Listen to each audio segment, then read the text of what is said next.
third Sunfish Worlds Championship was held in 1972 in the open ocean off Shelley Bay in Bermuda.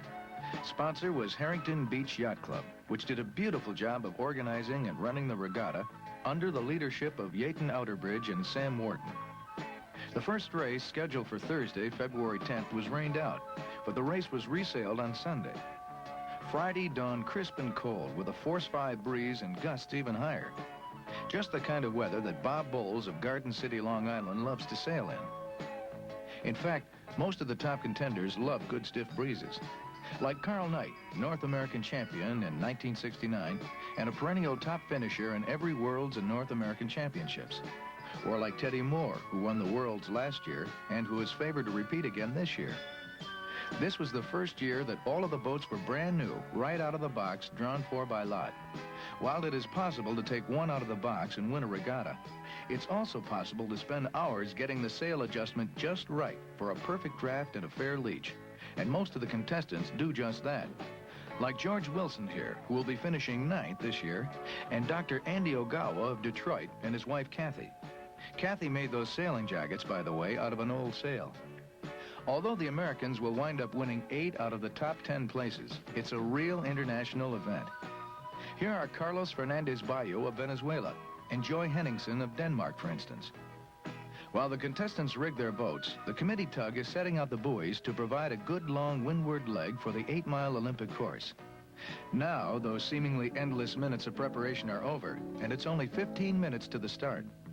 Carl Knight checks out an important point with the committee, and Mike Catalano does the same. Looks like he's telling them the line is not quite square. Henri Dorling Carter of Martinique checks in too. He seems perfectly happy with everything. Just 30 seconds to the start. Bob Bowles sails by Paul Hiles of Great Britain as the contestants begin to jockey for position. George Wilson works up towards the line, and then comes Charlie Beggs of Cape Cod. Here's Mike Catalano again, and then Carlos Bayo of Venezuela. Carlos doesn't want to lose his hat. Here's Carl Knight luffing on the line. You've never seen such a study and concentration as Carl on the starting line. Every muscle and nerve is intent on just one thing, being on the line and going full speed right at the gun. And here's the start. Number 335 is Ted Moore. He's not the closest to the line at the gun, but he hits it at full speed and jumps into the lead. Now here's an embarrassing oops. Number 360 overtakes a floundering 372 and whap. Here on the first beat, we have an interesting study in tacking techniques. Charlie Beggs tacks very quickly and neatly. He's a short fellow and ducks easily under the boom. But here's Peter Seisler of Venezuela, easily 6'2" and 185 pounds.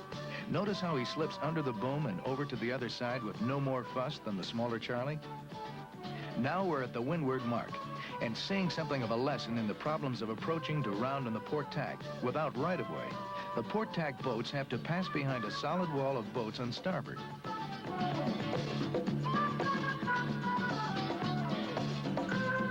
Did we say it was blowing? Look at those waves. There were a lot of good windward sailors at this World's Championships, but it was a talent for surfing that separated the men from the boys. Alex Outerbridge here in 331. Is he going to go? Not this time. This time. You'll notice that the next boats on the mark give Alex a wide berth. But you will also notice, if you look closely, that they all give a yell to ask if he's all right. In a series like this, with plenty of crash boats on hand, you normally don't have to go to the aid of a capsize, but it's always a good idea to check, just in case. Here's Wick Doggett on the long second beat. Notice how he weaves his boat through the waves.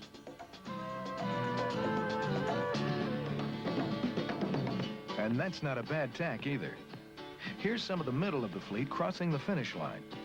You'll note again that being on port tack in a mob like this can cost you a couple of places. Well, it's back to shore for lunch and maybe a warm shower and some dry clothes. Sunfish racing is a family sport.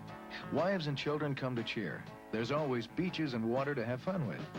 Like most wives, Kathy Ogawa keeps close tabs on the score and helps her husband Andy keep track of the competition. Of course, it's not just the wives that check the scores. Some of the group here are Bryce Adam, Peter Seisler, and Ted Moore. Some of the racers always like to rehash the race. Bob Bowles seems quite content with his 6th place finish in the first race. Okay, we've had our lunch, and it's time to head out again. One fellow seems to feel sure that somebody tied a rock to his bailer. This fellow seems to wish he were out there, too. And here's Derek Fries, who seems to be cutting it a little close. It's the fourth race now, and we've mounted the camera on a high bluff overlooking the race course. This telephoto shot really gives a good idea of the conditions. A pretty good chop and a breeze you have to hike out to all the time. It looks as if that green boat has taken the lead. This kind of sailing takes conditioning, indefatigable leg muscles, and a tireless pair of arms to work the sheet and the tiller. Now here's three we didn't see before, and they're leading. Hans Fogh of Denmark, Jules Vassard of Martinique in second, and Derek Fries of the U.S. third. They almost look as if they were mounted on poles as they work their way over the waves, like the wooden horses on a carousel. That starboard tack must be favored, but here goes Bob Bowles first to tack onto port to clear his wind. Most of the fleet has flopped over onto port now and is steaming towards us, which makes the spectators on shore happy. Here are three of the leaders, Bob Bowles in 318, then Hans Fogh in 329, and Iñaki Odriozola of Venezuela, who put it all together in this race, but never seemed to be able to find the handle in the others. Here's the finish of the fourth race. George Wilson takes it, followed a few lengths back by Carl Knight. And watch the third and fourth place finishers. Mike Catalano in the green boat tacks under Jules Vassard in the blue boat, even though he has starboard. He tried to get a safe leeward position, but Jules drove right over him. If Mike had stayed on starboard and forced Jules to tack, he might have chalked up a third. Mike eventually finished 11th in the 43-boat fleet. Not bad for a 16-year-old. It's the end of the third day of racing, and Yvon de la Fargue goes over the standings with his team of Martiniques, who are relatively new to the sport. They will be hosting the Worlds next year and plan to give a good account of themselves when they will be the home team. Three of the leaders resailing the series to date: Bob Bowles with his wife Ann, Ted Moore with a mustache, and the Silver Fox Carl Knight. Stonnie Henningsen in his colorful Peruvian ski cap gets into an animated conversation while his daughter Joy works off a fierce appetite. You get those after a long day in the water. Andy and Kathy Ogawa decide to try another favorite Bermuda sport, motorbiking. Well, you're a good sailor, Andy. Meanwhile, back at the club, an international bunch having no trouble at all with language barriers. Harvey Howell of Puerto Rico, fresh from winning the South American Sunfish Championships. And George Wilson looking over pictures to see if he can pick up any insights on how to go faster. Well, it's the last day now. Bob Bowles is already wrapped up first place, but there is still plenty of competition for second, third, and fourth. Here comes Whit Doggett, Jules Vassard, and Hans Fogh. On the ley line now, and note that Carl Knight in 345 on the left has tacked for the mark considerably sooner than John Drubert of Venezuela on the right. The rest of the fleet starts to hit the ley line. Bob Bowles with the blue sail has tacked just a little to windward and behind Carl and Andy Stanier to windward of him. Note that they all tack to leeward of John Drubert. Have you been watching some of the other boats closer to us? The later they are, the farther beyond the line they have to sail to keep their wind free.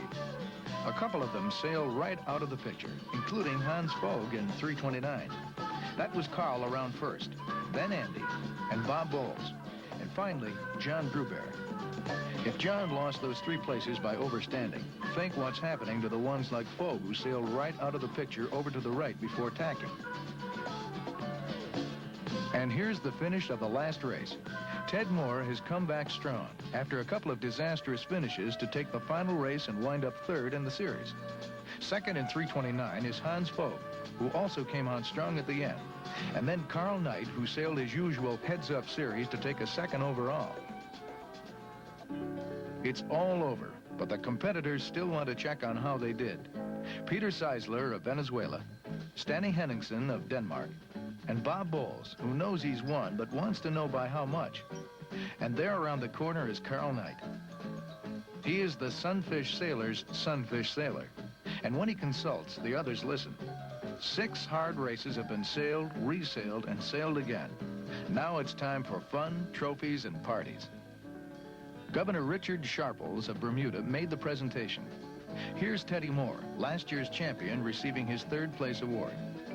And here's Joy Henningsen, a brave competitor, receiving the First Lady to Finish award. Finally, the big one, the impressive perpetual trophy donated by Motorboating and Sailing magazine, emblematic of the best sunfish sailor in the world for 1972. Bob has been sunfishing since 1963, but this is the first of the really big ones for him. It is a popular win. It's been a great regatta, a great party, and a great vacation for sailors from all over the world. Next year, Martinique.